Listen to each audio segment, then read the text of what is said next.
issues, but you know, who knows? We'll see what happens. Should you be successful and win election as governor, how quickly will you forget Yavapai County in rural Arizona?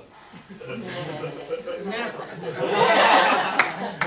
I have to, if anything, when I got elected as treasurer, I put literally 6,000 miles on my car in the 6 weeks prior to Thanksgiving this year.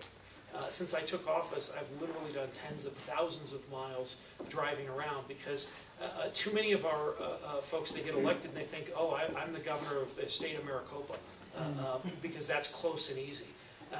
That's not the case. I drive myself. I've put a lot of miles on my own car, and I'll continue to do so because, you know, besides, you got to get out of the capital and talk to real people every once in a while to remember where you came from and why you're doing this.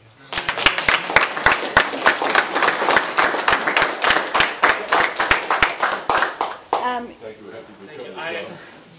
I'm sure she'll send her best back. One of your opponents, Mr. Munger, has issued a press release saying that you will be financing your campaign with public financing. And is that true? And if so, how do you feel about accepting tax dollars when the budget is in such dismal state to run your campaign? I do not like this publicly financed system. I've always disliked it. I think it's unconstitutional, and we are going to continue our legal battle to overturn this system. The nature of it is, it was passed on the ballot. It's in place. No one can take those funds unless we can declare this unconstitutional and remove it. Otherwise, this money is just going to sit there.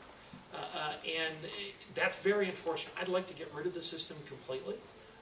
I think it perverts and is coercive in the election process. I would not be running this way if we were not forced to. That's been my argument from all along. Traditional candidates are punished for making that choice. In fact, since this system came into place, no one has successfully run for the office of governor without using the system. That doesn't prove that the system is punitive and coercive. I don't know what. We're going to continue that fight to overturn it. But if this is the law of the land, we have to abide by it. We have to follow it.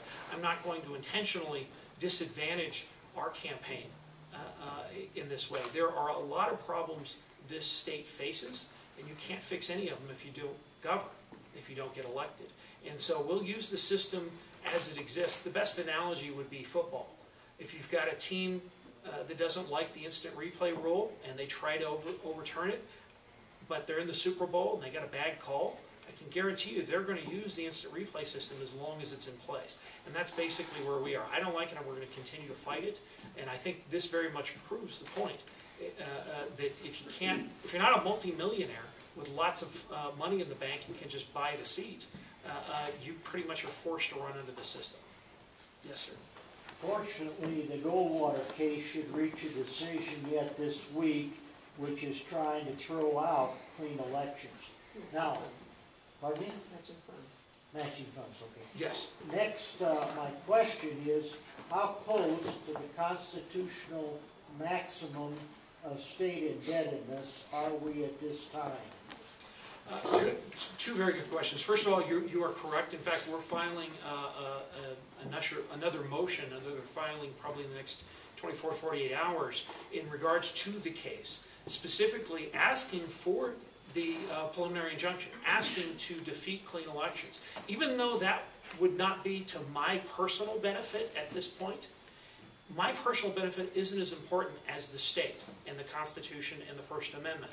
I would gladly sacrifice myself if it means standing up for the Constitution. The harm that has come to me has already happened. The fact that the system has been in place for so long that by the time we had to make our decision, we were forced down this path. So hopefully we'll win the case. And if that puts me a little behind, you know what, I'll deal with that problem. It's small in comparison to the other problems the state has. You see a bunch of them bail out if it turns out to throw it out. Well, that's a good thing. I'd like to see it completely gone. I don't think that'll happen. I think you will win the matching funds portion, and that'll get tossed. But then again, the legislature might change something. On the indebtedness for the state, that is a very interesting question because the Constitution says you're not supposed to have more than $350,000 of debt. 3 times the value of the state capital. Why did they do this? Well, our founding fathers knew that we're a boom and bust state. There's lots of ghost towns, even 100 years ago, that built up during the boom and didn't plan for the bust. They did not want the state of Arizona to be one of those ghost towns. And so they did not want the state incurring large long-term debts that they couldn't pay off. And so they put this provision in place. But over the years, they found ways to get around it. And this whole idea of lease purchase that they're doing, they're selling the state capital and renting it back in other state buildings, was essentially came up with that way of doing things by putting the debt in somebody else's name. They can pretend it wasn't their debt. Why is this constitutional? Well, because the first building they built with it, state Supreme Court building, so you might imagine how the Supreme Court would roll. So I don't think that this is anything what the founders had intended, but it's continued to expand. $735 million is what they're out on the street right now trying to sell in order to keep the lights on literally in February. The state can't pay its bills in February if they don't sell these buildings. You add in the school facilities board bonds, other bonds, you've got literally billions of dollars of state debt that's been incurred. What I think we need to do is be honest and transparent about this. We need to go back to the voters and say, okay, obviously you didn't understand when they said the first time, no debt. And put in a new, real, that covers all the various types of ways of pretending debt is a debt, put in a real limit to the creation of debt, and issue a new, essentially refinance all of these games that have been played. Right now, interest rates are as low as they're ever going to be.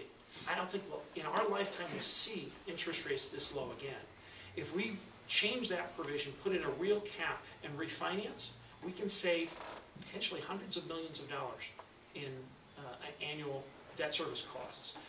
Or you can, at the same debt service level, actually bring in additional dollars to actually bridge us through until the economy fully recovers in a couple of years, or 3 to 4 years.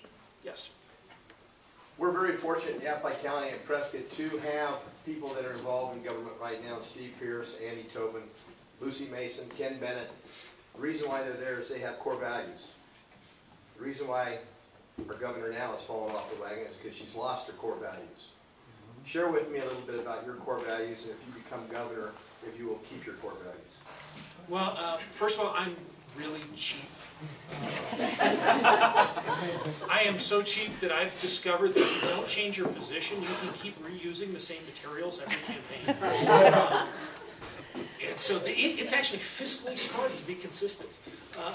And so, I don't, actually Martin Luther King has a very good quote on this subject. He said, a leader is not a follower of consensus, but a molder of it. Too often our elected officials, they look at polls as their playbook. Where should I go based on what the polls tell me? That's a mistake.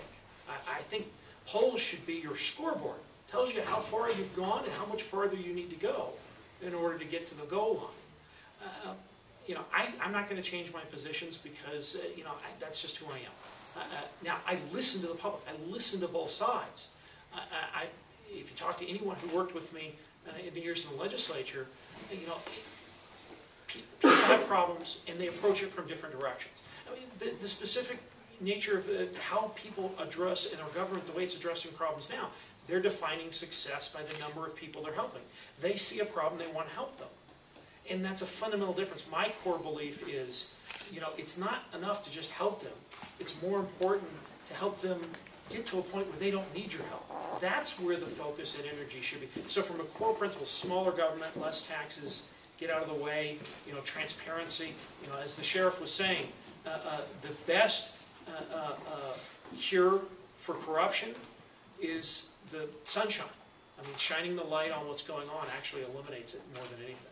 So I'm getting the sign that we have to get back on the road to make it to our next event down to Tucson. So thank you very much for the opportunity. I'm glad that